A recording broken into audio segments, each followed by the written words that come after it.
Right, another quick trip into the Perth Hills to check out one of the older wood lines. It's not far from home here. I think it was one of the bigger ones, and we'll go and see what's out there now. Despite the noisy road behind me, over in that area was a very large a milling operation, timber milling operation. The rower line used to go that way, all the way to Pickering Brook and then into Kalamunda and then down the hill. There's not much left behind today, and most of the area has been revegetated and all the old buildings have been cleared. This area here was apparently once the stables for the operation.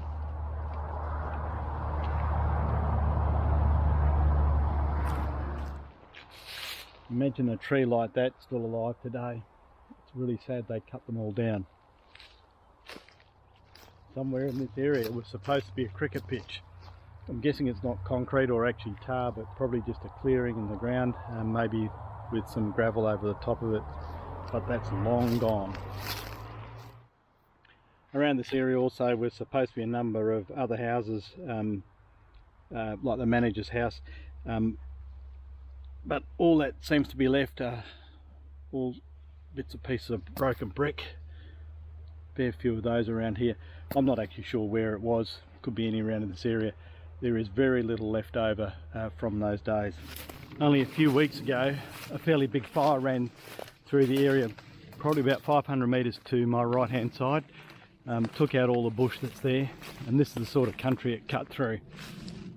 It would have moved very fast and very hot. Now, some old broken glass here. This one's pretty thin, so I don't know that it's that old, but there are some old ruins out here, or the remains of old camp areas. This could be one of them.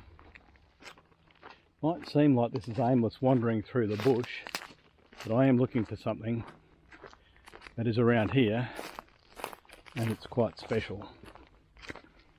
But with the special part, there's also a very sad story. This is not something that's easy to find, and it's not on a track, but it's just over here.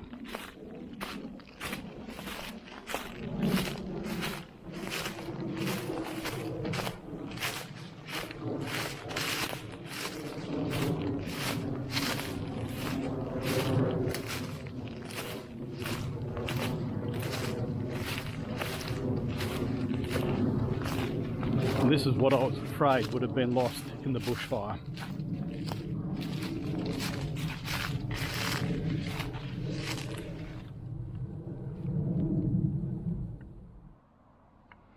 This is the grave of baby McCaskill, who was born on the 26th of the 8th, 1903 and died the same day. It's over 119 years ago.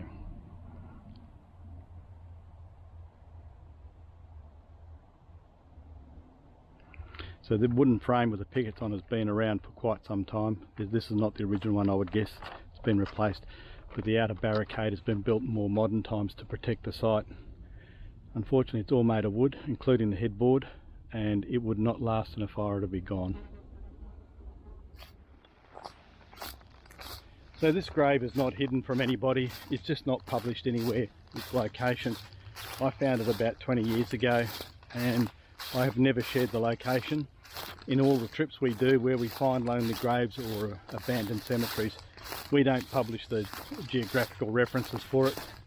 And the reason for that is just to protect them from the idiots that we have that lurk around our forward drive scene. I do provide coordinates to people if they request them, but there's usually a proviso that they do not share them with anybody else. None of the cemeteries are actually secret. Most of them are government reserves, and they can be found quite readily if you do the research, but I'm not going to let people who want to destroy them get information from me. If they want to do it, they can find it under their own steam. I'm not a giant when it comes to my height. That is, though, that's at least double my height.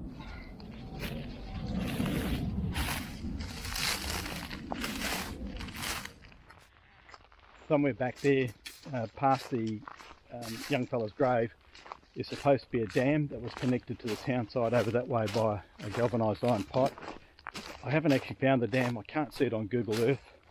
There's a lot of revegetation, and I don't know exactly where it went in the old camp, because that has been revegetated and ripped up, so that there's not a lot of real evidence left behind of where it could have been.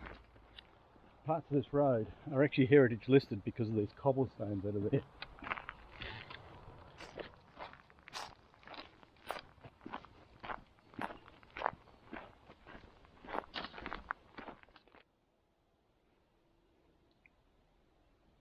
This tree's almost 100 years old too.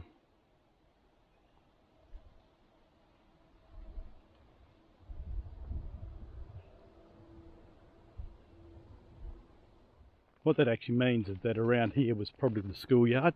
If I look at the map, there was actually a school down in the big town down there, and there was a new school built up here. I think the remains of it are around the corner. This is what craps me off about people that come into the bush. They've got to leave their clothes and shit lying all over the place. There's no need for this stuff. Absolutely no need. Around in this area were quite a few buildings. There was a hospital behind me. There were a couple of homes through here, and it's clear that with the bricks on the ground there was structures around here at some point in time. I'm not sure what they were. It's very hard to identify what was what on a hand-drawn, unscaled map. But I don't know whether you can see that in the distance. There is a brick wall.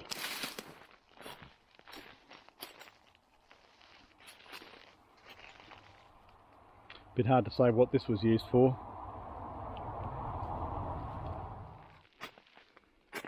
Remains of a toilet or a basin of some sort, and this tree is going to cause this whole brick wall to collapse.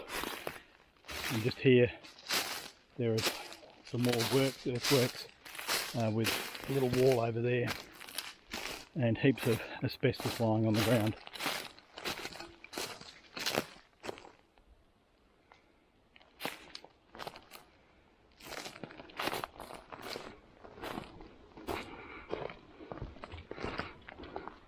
And the car still parked in the driveway, which has clearly been here for a very, very long time.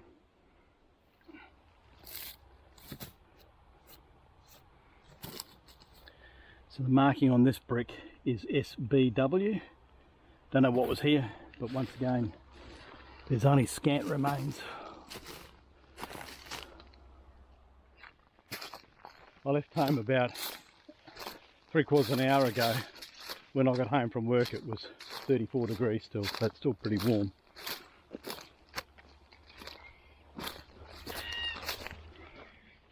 You can see just down the back there at the end of the track, all the brown trees. That's where the bushfire was.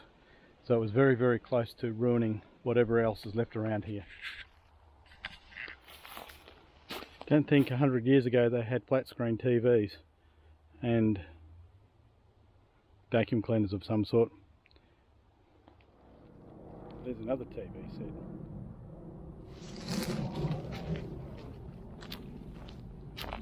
And a blender of some sort.